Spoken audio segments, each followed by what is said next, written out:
বর্তমানে আমার আপনার দেশে নতুন করে আবার ফেসিবাদ তৈরি হচ্ছে, নতুন করে চাঁদাবাজি হচ্ছে, নতুন করে সন্ত্রাসী হচ্ছে, নতুন করে খুন হচ্ছে, এমনকি পাথর মেরে হত্যা করার মতন আমরা নিকৃষ্ট কাজ পর্যন্ত করতেছি।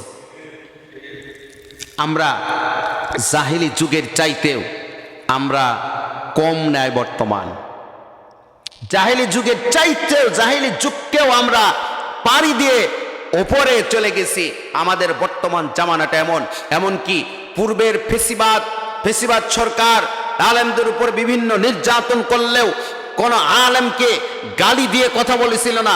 আর এই বর্তমানে একজন মুনাফিক, যিনি নাকি কিছুদিন যেই বদমাই যেই কুলাঙ্গার কিছুদিন ছিল দরবেশের বেশ ধরে মসজিদে মসজিদে বিভিন্ন মাজারে মাজারে আড্ডা দিত, দরবেশ সেজে থাকতো, চাঁদাবাজির মামলায় পুলিশের ভয়ে জেলের ভয়ে দরবেশ সেজে থাকতো, চলতো ছদ্রবেশে চলতো।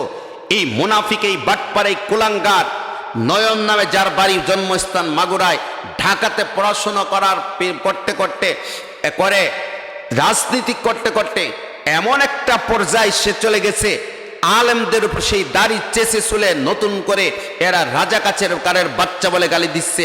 আপনি জেনে রাখেন, পূর্বের সরকার স্বৈরা শাসক রাজাকারের বাচ্চা, রাজাকার এই দেশ ছেড়ে এই মুহূর্তে বাংলা সার, এদেশ আমার বাপদাদার এই বলে যখন পূর্বের নেতা নেত্রীটা এদেশ থেকে পালাইতে বাধ্য হয়েছে, তাদেরকে জেলে পর্যন্ত এখন জেলের ভাত খাচ্ছে তারা, অনেকেই পালায়ন করে দেশ থেকে বিদায় নিয়েছে। প্রিয় মুসলমান ইমানদার ভাইরা আমার, আমরা জানিয়ে দিতে চাই নয়নকে যে তুমি এমনকি ওই দলের যারা আছে সকলকে আমরা জানিয়ে দিতে চাই, বিশেষ করে চরমনায় পিসেবের নামে যেভাবে গালিগালাজ করেছে, জামাত ইসলামের আমির সহ বিভিন্ন আলেমদেরকে যেভাবে গালি করে ব্যঙ্গ করে চিত্র করেছে, আমরা জানিয়ে দিতে চাই এই রাজাকারের বাচ্চা অমক তমক বলে বর্তমানে আর আমরা এগুলো দেখে আমরা ভয় পাই না। এগুলো দেখে যে এই চুলকানি রাজাকারের এই ট্যাগ লাগায় বর্তমান কোনো কাম হবে না। ওলামায়ে কেরাম, দেশের মানুষ, সাধারণ জনতা সকলেই সচেতন হয়েছে। প্রিয় মুসলমান ইমানদার, এই গালিগালাস্তি করে কোনো লাভ হবে না। আলেমদেরকে গালি দিয়ে তুমি নিজের পায়ে নিজে কোরাল মারতেছো। মনে রাখবা, হতে পারে তোমার এই আলেমদেরকে গালি দেওয়ার কারণে আমার আল্লাহর আরশে আজিমকে পৌঁছছে, আবার আল্লাহর রসুল পর্যন্ত এটার জন্য বেজার হয়ে যায় আলেমদেরকে গালি দিলে। কারণ আল উলামা ওয়ারাসাতুল আম্বিয়া, নবী উলামায়ে কেরাম হচ্ছে নবীজির ওয়ারিস। সেই সূত্রে তুমি আলেমকে গালি দিয়েছো মানে, একজন আল্লাহর ওলিকে গালি দিয়েছো মানে তুমি আল্লাহ রসুলকে গালি দিয়েছো, একজন হুজুররা বলে গালি দিয়েছো, আলেম বলে গালি দিয়েছো। এখানে আমার আল্লাহর বন্ধু হচ্ছে উলামায়ে কেরাম, আল্লাহওয়ালা ব্যক্তিরা, তাদেরকে যখন গালি দিয়েছো আমার আল্লাহ সহ্য করবে না, অচিরেই তোমাদের পতন হবে। প্রিয় মুসলমান ইমানদার, এরপরেও আমাদের নতুন করে বিশেষ করে মুফতি রিজাউল করিম আবরার দামাত বারকাতুহু সহ 3 জন আলেমকে আবার নতুন করে জঙ্গি মামলা দেওয়া হয়েছে। অন্তর্বর্তীকালীন সরকার ডক্টর ইউনূসকে বলবো,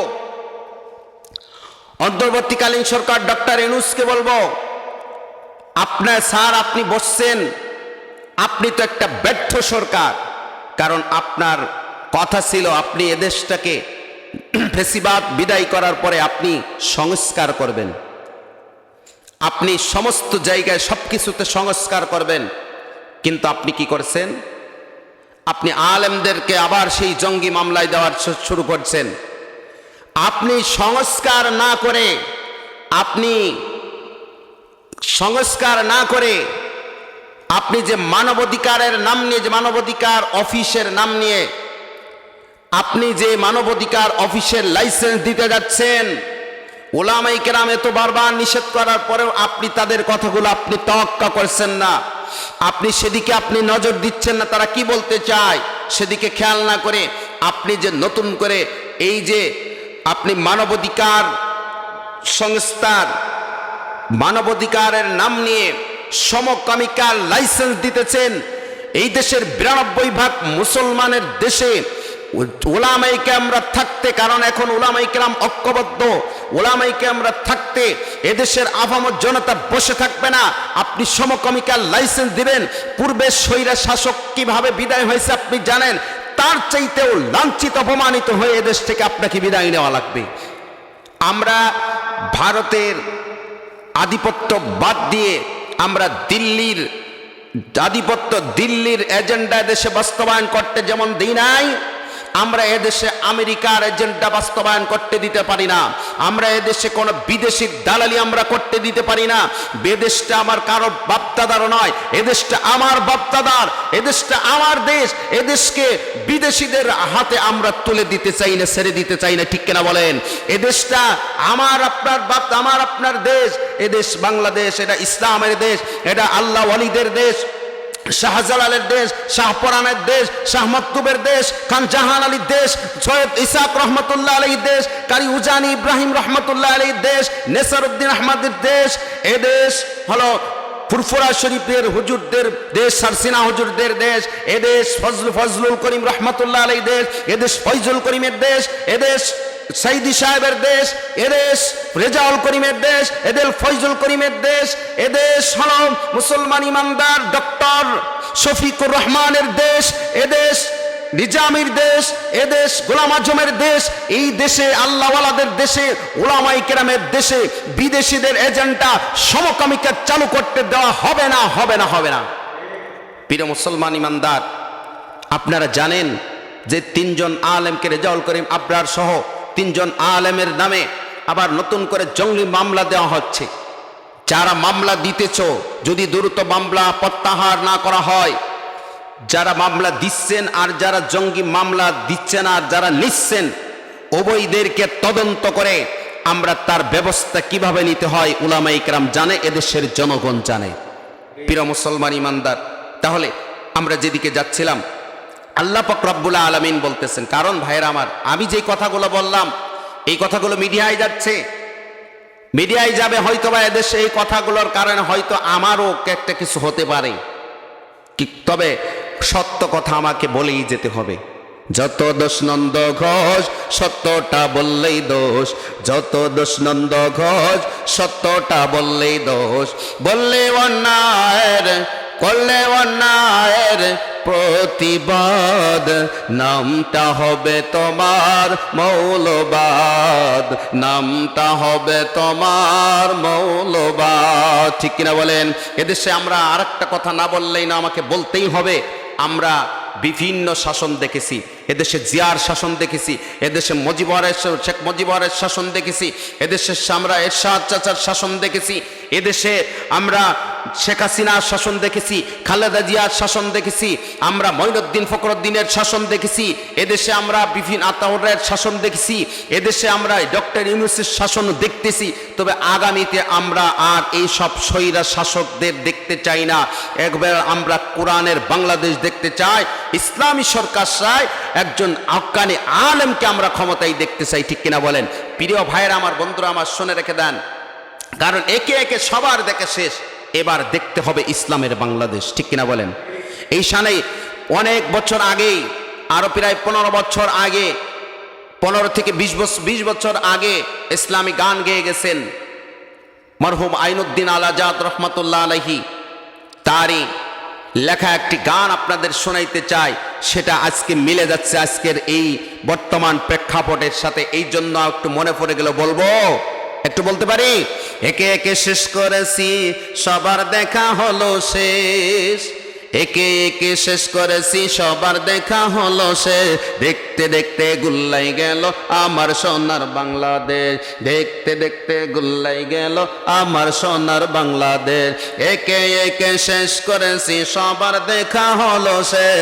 দেখতে দেখতে গুল্লাই গেল আমার সোনার বাংলাদেশ, দেখতে দেখতে গুল্লাই গেল আমার সোনার বাংলাদেশ। এবার তো ভাই দেখতে হবে ইসলামেরই বাংলাদেশ, এবার তো ভাই দেখতে দেখতে হবে উলামায়ে কেরামের বাংলাদেশ, এবার তো ভাই দেখতে হবে কোরআনেরই বাংলাদেশ। স্বাধীনতার বয়স পেরে 54তে পা দিলাম, নেতারা তো সবই পেল, আমরা বলো কি পেলাম। স্বাধীনতার বয়স পেরে 54তে পা দিলাম, নেতারা তো সবই পেল, আমরা বলো কি পেলাম। নেতারা সব পায় কিন্তু জনগণ পর্যন্ত আর আসে না, ঠিক কিনা বলেন? এই জন্য বলছে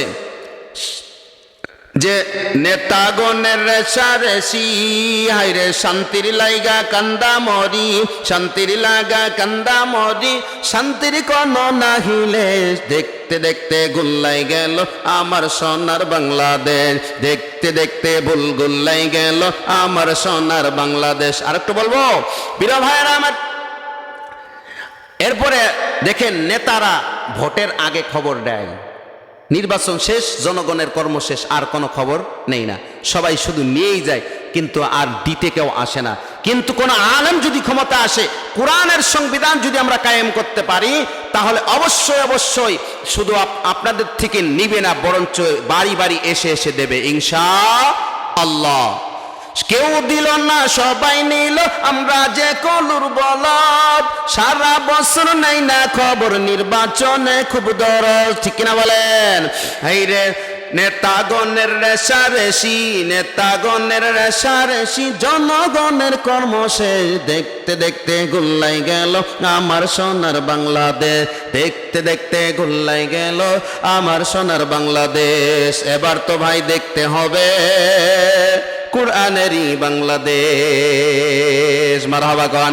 প্রিয় মুসলমান ইমানদার ভাইয়েরা রে, আমি মূলত যে আলোচনার দিকে যাচ্ছিলাম, আল্লাহ পাক রব্বুল আলামিন বলেন কুতিলা আসহাবুল উখদুদ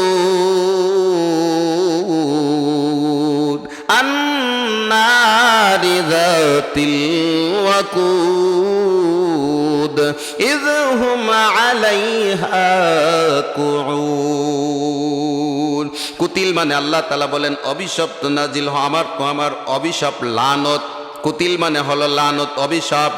আসহাব মানে ওয়ালা, মানে ওয়ালা, উখদুদ গোত্রওয়ালা, গর্তওয়ালাদের উপর আমি আল্লাহ তাআলার লানত, গর্তওয়ালাদের উপর আমি আল্লাহর লানত।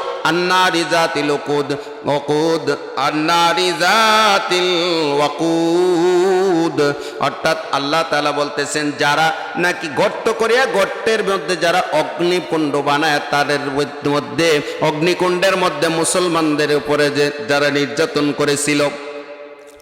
আল্লাহ নবীজি জন্ম নেওয়ার আগে যেটা বলতেছিলাম, যে কথার দিকে যাচ্ছিলাম,